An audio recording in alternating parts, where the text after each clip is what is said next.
પરિચય? हाँ, हूँ हितेश कुमार जंतीलाल सोनी लक्ष्मी सोसायटी में रहूँ छूँ।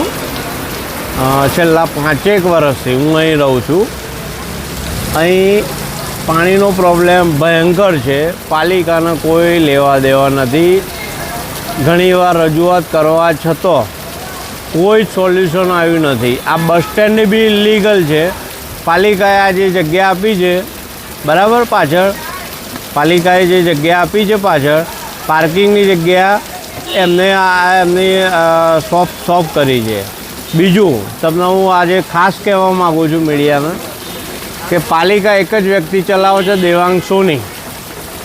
बाकी आ बधा मोहरा है। मोहरा પાણીનો ભરાવો તમારા દર વર્ષે થાય છે અહીંયા? दर वर्षे अमारी लक्ष्मी सोसायटी में दरेकना घर में पानी भराय छे।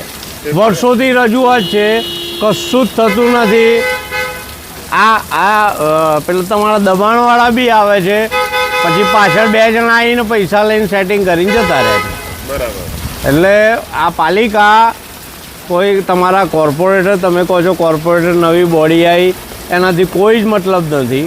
પાલિકા એક જ વ્યક્તિ ચલાવે છે, દેવાંગ સોની। શું માંગ છે તમારી રસ્તાને લઈને? પણ આ તાત્કાલિક નિરાકરણ કરવામાં, કારણ કે એનાથી આ 2-3 સોસાયટીમાં બહુ જ પ્રોબ્લેમ થાય છે। રાત્રે ઘરમાં પાણી ભરાય છે। રાત્રે અમારે આખી રાત જાગવું પડે છે। આખી સોસાયટીમાં પાણી ભરાય છે। અને આ આજનો નહીં, આ નવી બોડી આવી નહીં, એ પહેલનો બી પ્રોબ્લેમ છે। એ પહેલેથી બી પ્રોબ્લેમ છે। પણ આ બધું હવે પાલિકાના સભ્યો અહીંથી જ અવર જવર કરે છે। એમને આ નથી દેખાતું। આ નથી દેખાતું। આ પાણી ભરાય છે। આજે તમે નવું પેલું બસ સ્પોટ કહો છો ને, બસ સ્પોટ, આ બસ સ્પોટ આ બતાવો એમને। બસ સ્પોટ અહીંયા મેઇન બસ સ્પોટની પાછળ આ પ્રોબ્લેમ થાય છે। બોલો, મારું નામ જગદીશભાઈ છે। અહીંયા નવરંગ કોમ્પ્લેક્સની અંદર અમારી મસ્ત એન્ટરપ્રાઇઝની દુકાન સિલાઈ મશીનની।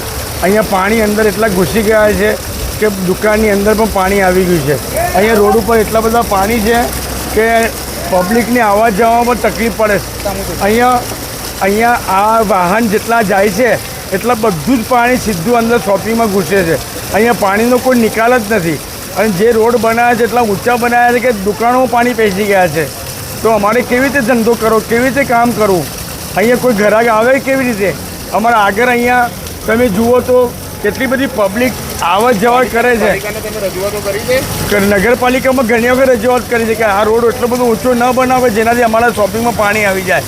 છતાં એને કોઈ ગટરના કોઈ ઠેકાણા નથી, ગટરના કોઈ ઢાંકણ ફીટ છે। દર વર્ષે પાણી ભરાય છે? દર વર્ષે દર ચોમાસામાં આવે એટલે આ ચાલુ જ થઈ જાય। હવે અહીંયા રહેવું કેવી રીતે? દુકાનો બંધ કરી દેવી પડે એવી પરિસ્થિતિ થઈ છે। સામાન ટોટલી પલળી ગયો છે બધો અમારો।